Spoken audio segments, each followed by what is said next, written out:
तभी उन्हें वहाँ एक बच्चा भागता हुआ नजर आता है जो उन्हें एबे के पीछे वाले कब्रिस्तान तक ले जाता है। अब यहाँ फादर को पता चलता है कि वो आत्मा डेनियल की थी जो अब शैतान हो चुकी है। लेकिन तभी डेनियल के मुंह से एक सांप निकलता है जो फादर पे हमला कर देता है, जिसकी वजह से फादर वहीं पर रखे हुए एक खाली कॉफिन के अंदर गिर जाते हैं और वो कॉफिन बंद हो जाता है, जिससे फादर वहीं जिंदा दफन हो जाते हैं और वो अपने मदद के लिए वहाँ लगी घंटी बजाने लगते हैं। तभी सिस्टर आयरन की हवा के झोंके की वजह से नींद खुल जाती है और उसे कहीं से प्रेयर्स की आवाजें सुनाई दे रही थी और वो जब उस आवाज का पीछा करते हुए चर्च तक पहुँचती है जहाँ उसे बहुत सारी नन्स प्रेयर करती हुई दिखाई देती है। लेकिन वो जब चर्च के क्रॉस के बिल्कुल सामने होती है तो वो देखती है कि चर्च के क्रॉस के पीछे से एक साया उसकी ओर आ रही है और धीरे धीरे वो साया पास में रही एक शीशे तक आ पहुंचती है और अपने भयानक रूप को जाहिर करके आयरन को पीछे से हमला कर देती है, जिससे शीशा टूट जाता है और वहाँ खड़े क्रॉस टूट के गिर जाता है, जिससे आयरन डर के वहाँ से भागते हुए बाहर की कब्रिस्तान तक पहुँच जाती है जहाँ उसे घंटी बजने और फादर के चिल्लाने की आवाज सुनाई देती है। तभी वहाँ के कब्र पे लगी सारी घंटियां बजने लगते हैं, जिसके आवाज से आयरन को इल्यूशन होने लगता है। तभी सिस्टर आयरन अपने आप को काबू कर लेती है, जिससे उसे पता चल जाता है कि फादर किस कब्र में दफन है। उसके बाद वो जल्दी से फादर को कब्र से बाहर निकालने के लिए खोदना शुरू कर देती है,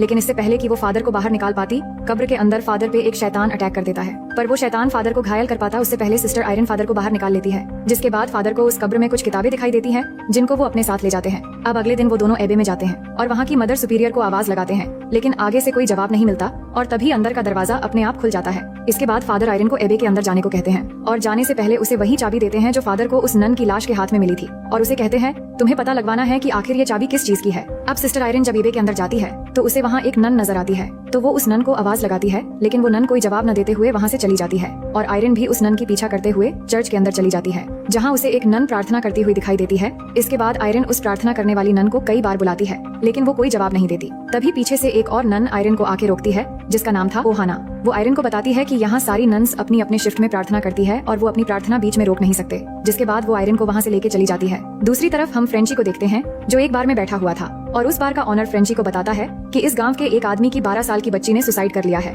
और उस बच्ची की मौत और गांव में होने वाली दूसरी घटनाएं उस एबे के कारण हो रही है, जिसे गांव वाले श्रापित मानते हैं। ये सुनकर फ्रेंची समझ जाता है कि सिस्टर आयरन और फादर दोनों की जान खतरे में है, इसलिए वो बाहर से एक बंदूक लेके उनकी मदद करने के लिए निकल जाता है। दूसरी तरफ हम फादर को देखते हैं जो उन किताबों को पढ़ रहे होते हैं जो उन्हें कब्र से मिली थी। उन किताबों में उन्हें वालक का जिक्र मिलता है जो कि एक शैतान का नाम है। फादर जब ये सब देख रहे होते हैं तभी अचानक एबे के अंदर जाने वाला दरवाजा बंद होने लगता है, जिसके अंदर सिस्टर आयरन गई हुई थी। दूसरी तरफ सिस्टर आयरन सिस्टर ओहाना से एबे की हिस्ट्री के बारे में पूछती है, जहाँ हमें सिस्टर ओहाना की वजह से पता चलता है कि इसे 6 से 10 सेंचुरी के बीच यानी सेंट कार्टा को वहाँ के राजा ने बनवाया था, जो काले जादू का प्रैक्टिस किया करता था और उसने काले जादू के रिचुअल के बारे में किताबों में लिखा था। असल में वो नरक से कुछ ताकतवर काली शक्तियों को बुलाना चाहता था, लेकिन नर्क की शक्तियों ने उसी का फायदा उठाया और उससे नर्क और इस दुनिया के बीच का दरवाजा खुलवा दिया। पर जैसे ही चर्च के लोगों को इस बारे में पता चला तो उन्होंने इस जगह पर हमला करके उस राजा को मार दिया और उन्होंने एक पवित्र निशानी में से जीसस क्राइस्ट का खून डाल के उस पोर्टल को बंद कर दिया और चर्च वालों ने इस जगह को एबे में तब्दील कर दिया और यहाँ तब से उस शैतान को काबू में रखने के लिए प्रार्थना होती है, जिससे वो शैतानी शक्तियाँ इस दुनिया में न आ पाए।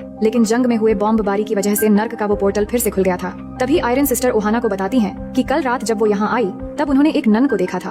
वो नन बिल्कुल भी पवित्र नहीं लग रही थी, जिस पर सिस्टर ओहाना बताती हैं कि उन्होंने भी उस नन को देखा है, पर वो एक शैतान है और वो नन के रूप में घूमती है ताकि वो नन के बीच आसानी से छुप सके। सिस्टर ओहाना कहती हैं कि वो नन इन लोगों पे काबू करना चाहती हैं और मुझे लगता है कि इसका ताल्लुक जरूर उस नर्क के पोर्टल से है और शायद इसी वजह से सिस्टर विक्टोरिया ने सुसाइड कर लिया था। तभी एक नन वहाँ आकर सिस्टर ओहाना को रोक देती है और कहती है कि आयरन को यहाँ से जाना होगा क्योंकि प्रेयर्स का टाइम हो चुका है। लेकिन सिस्टर ओहाना उसे बताती है कि अब रात हो गई है और सारे दरवाजे भी बंद हो चुके हैं, तो आज रात सिस्टर आयरन को यहीं पर रहना होगा।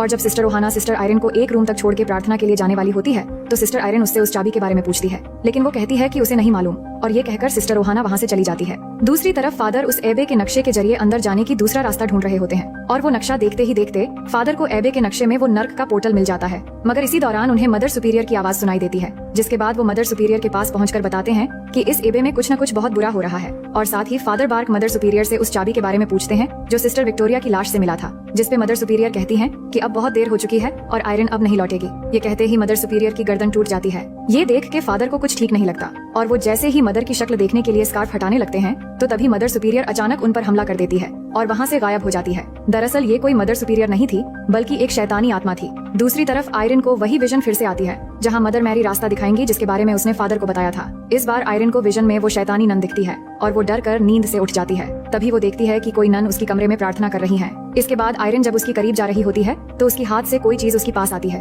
और वो जब उसको अपने हाथ में लेती है तभी आयरन को सिस्टर विक्टोरिया के सुसाइड वाला सीन दिखता है और तभी उसके रूम का दरवाजा अचानक खुल जाता है जहाँ पर हमें वो शैतानी नन खड़ा दिखता है, लेकिन आयरन की बाहर देखने से पहले ही वो गायब हो जाती है। तभी बाहर की तरफ से सिस्टर ओहाना की आवाज आती है, जिसका पीछा करते हुए आयरन बाहर चली जाती है और चलते चलते वो उस दरवाजे तक पहुँच जाती है जहाँ पर फेनेटिक डियो लिखा था। इतने में ही वो दरवाजा अपने आप खुल जाता है, जिसके पीछे वही शैतानी नन खड़ी थी, जो आयरन को अपनी शैतानी ताकत से उस दरवाजे की तरफ खींचने लगती है। और इसी दौरान उसकी पॉकेट से वो चाबी गिर जाती है। वो चाबी उस दरवाजे की ओर जाने लगती है, लेकिन उससे पहले आयरन उस चाबी को पकड़ लेती है और दरवाजे पर जा गिरती है। लेकिन तभी वो शैतान फिर से आयरन पर हमला कर देती है, लेकिन वो किसी तरह अपनी जान बचाकर वहाँ से भाग जाती है और रास्ते में वो दूसरी सिस्टर उसे पकड़कर बचा लेती है और बताती है कि अब सिर्फ प्रार्थना से ही उस शैतान नन से बचा जा सकता है। उसके बाद जब सिस्टर आयरन प्रार्थना हॉल पहुँचती है तो वो देखती है कि वहाँ एक नन उस समय प्रार्थना कर रही है और उसके पास में ही एक लाश पड़ी हुई है। लेकिन आयरन जब उस लाश को चेक करने के लिए उसके ऊपर से कपड़ा हटाती है तो उसे पता चलता है कि ये तो सिस्टर ओहाना की लाश है। दूसरी तरफ फादर को डेनियल फिर से दिखता है एक शैतानी रूप में, जो फादर पर हमला कर देता है, लेकिन फादर अपनी जान बचाकर वहाँ से भाग जाते हैं। असल में वो शैतानी नन ही है जो डेनियल के रूप में आकर फादर को डरा रही थी, यानी उस शैतान नन ने फादर की कमजोरी पकड़ ली थी, जो कि है डेनियल की मौत, और इसलिए वो फादर पे डेनियल के रूप में आकर हमला कर रही थी। इधर चर्च में कई सारी नन्स आती हैं जो काफी डरी हुई होती है। उनमें से एक नन आयरन को कहती है कि वो भी उनके साथ मिलकर प्रार्थना करे और चाहे कुछ भी दिखाई या सुनाई दे, अपनी नजर सिर्फ गॉड पर रखना और प्रार्थना करते रहना। तभी मदर मैरी की आंखों से खून आने लगता है और शैतान सभी नन्स के ऊपर हमला करके उन्हें प्रार्थना करने से रोक देता है, लेकिन सिस्टर आयरन अपनी प्रार्थना को कंटिन्यू रखती है। दूसरी तरफ फादर फिर से भागकर उस आइस हाउस में आते हैं जहां उन पर एक शैतान फिर से हमला कर देती है, लेकिन फ्रेंची सही समय पर वहां आके उन्हें बचा लेता है। वहीं हम सिस्टर आयरन को देखते हैं जो अपनी प्रार्थना कंटिन्यू कर रही होती है और तभी वो शैतान प्रार्थना कर रही आयरन पे हमला करके उसके पिठ पर एक निशान बना देता है, जो कि एक शैतानी ताकत का निशान है। तभी वहाँ पर फादर और फ्रेंची भी आ जाते हैं और आयरन चर्च का दरवाजा खोल देती है और वो अंदर आ जाते हैं और आयरन से पूछते हैं यहाँ क्या हो रहा है, तो वो उन्हें बताती है कि वो बाकी नन्स के साथ मिलकर प्रार्थना कर रही थी। लेकिन जब वो देखते हैं तो वहाँ पर कोई भी नन नहीं थी, बस वो लाश वहाँ पड़ी थी। इसका मतलब सिस्टर आयरन एक विजन देख रही थी। इसके बाद जब आयरन उस लाश के ऊपर से कपड़ा हटाती है तो उसे पता चलता है कि उस नन की मौत बहुत पहले ही हो चुकी थी और अब यहाँ कोई भी नन जिंदा नहीं है। अब इस एबे पे सिर्फ शैतान का राज है। तभी वो लाश आयरन पर हमला कर देती है, लेकिन फादर सामने आ जाते हैं जिससे वो बच जाती है। लेकिन इसी दौरान फादर जख्मी हो जाते हैं और तभी फ्रेंची उसको पकड़ लेता है और फादर आयरन से कहते हैं उनके बैग से पवित्र पानी को क्रॉस पर छिड़क कर उन्हें देने के लिए। उसके बाद फादर उस शैतान को क्रॉस की मदद से जला देते हैं, लेकिन आग लगने के बावजूद भी वो फादर पर हमला करने के लिए आगे बढ़ने लगती है। तभी फ्रेंची उसे गोली मार देता है, जिससे वो मारी जाती है। इसके बाद फ्रेंची ये देखकर उन लोगों से कहता है कि बेहतर होगा अब हमें यहाँ से निकल जाना चाहिए, क्योंकि शैतान अब बाहर आ चुका है। लेकिन आयरन मना कर देती है कि वो यहाँ से अभी नहीं जाएंगे। सिस्टर आयरन बताती है कि उस शैतान इस दुनिया में आने के लिए उसे एक जिंदा इंसान की शरीर चाहिए, जो हम उसे नहीं देंगे। और फादर कहते हैं कि शायद सिस्टर विक्टोरिया ही इस एबे का आखिरी नन बची थी। तभी सिस्टर आयरन बताती है कि सिस्टर विक्टोरिया ने सुसाइड नहीं किया था, बल्कि उसने खुद को सैक्रिफाइस कर दिया था, क्योंकि सिस्टर विक्टोरिया अपनी शरीर उस शैतान को नहीं देना चाहती थी और उस शैतान को रोकने के लिए उस पोर्टल को बंद करना होगा और उसे बंद करने के लिए उन्हें जीसस क्राइस्ट के ब्लड की निशानी ढूंढनी होगी। और वो कहती है कि मदर सुपीरियर की लाश तहखाने में जाने वाली रास्ते में मिली थी, शायद वो निशानी वहीं पर होगी और वो उस जगह जाने का रास्ता भी जानती है। लेकिन सिस्टर आयरन ने अभी तक अपनी शपथ नहीं ली थी,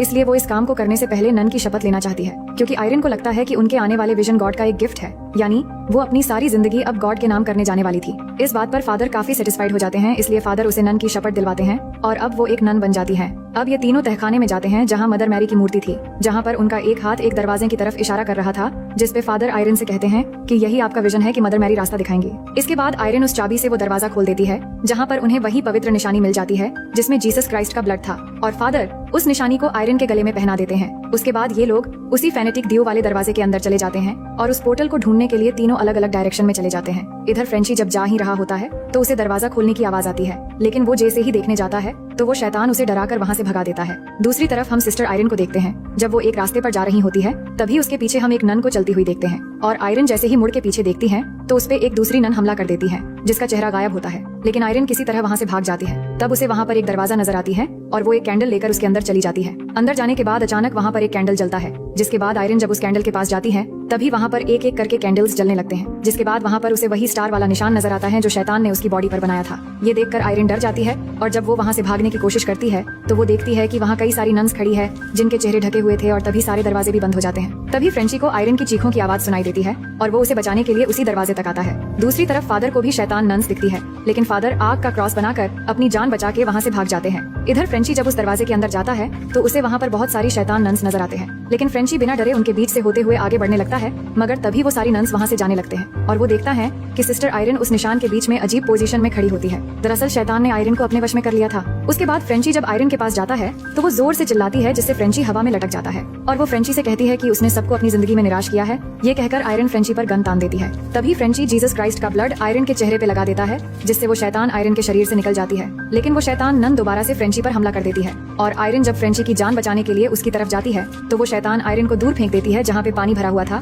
तभी फादर भी वहाँ पहुँच जाते हैं, जहाँ फिर से वो शैतान डेनियल के रूप में एक बार फिर से फादर पर हमला कर देता है, जिसके मुंह से एक सांप निकलता है जो फादर की गला घोटने की कोशिश करता है। लेकिन फादर उससे बच जाते हैं, मगर वो सांप फादर की आंख पर हमला कर देता है, जिससे उनका आंख इंजर्ड हो जाता है। दूसरी तरफ सिस्टर आयरन जब पानी से बाहर आने लगती है तो उसे पता चलता है कि वो पाक निशानी यानी कि जीसस क्राइस्ट की ब्लड उसकी गले से निकलकर पानी में गिर गई है। लेकिन वो जब उसे लेने की कोशिश करती है तो उसे महसूस होती है कि वो शैतान नन पानी से बाहर आ रही है। इसके बाद अचानक वो शैतान नन पानी से बाहर निकलकर सिस्टर आयरन पर हमला कर देती है और उसे पानी में डुबोकर मारने की कोशिश करती है। तभी फादर सिस्टर को बचाने की काफी कोशिश करते हैं, लेकिन वो शैतान नन उन्हें दूर हवा में फेंक देती है, जिससे वो बेहोश हो जाते हैं। और तभी सिस्टर उस पाक निशानी को पानी में से अपनी तरफ खींचकर अपने मुंह में भर लेती है। लेकिन तभी आयरन की सांस टूटने वाली थी, इसीलिए वो अपनी हाथ पानी से बाहर निकालती है। तभी उस शैतान नन की नजर उस पवित्र निशानी पर पड़ती है और वो उसे ले लेती है और आयरन को ऊपर उठा देती है। लेकिन जब वो शैतान उस निशानी को देखती है तो वो खाली होती है। उसके बाद जब वो शैतान सिस्टर को मारने वाली होती है तभी सिस्टर अपने मुंह में भरा हुआ ब्लड शैतान की मुंह पर थूक देती है, जिससे शैतान नन का वजूद खत्म होने लगती है और उस ब्लड की कुछ बूंदे पानी में भी गिर जाते हैं,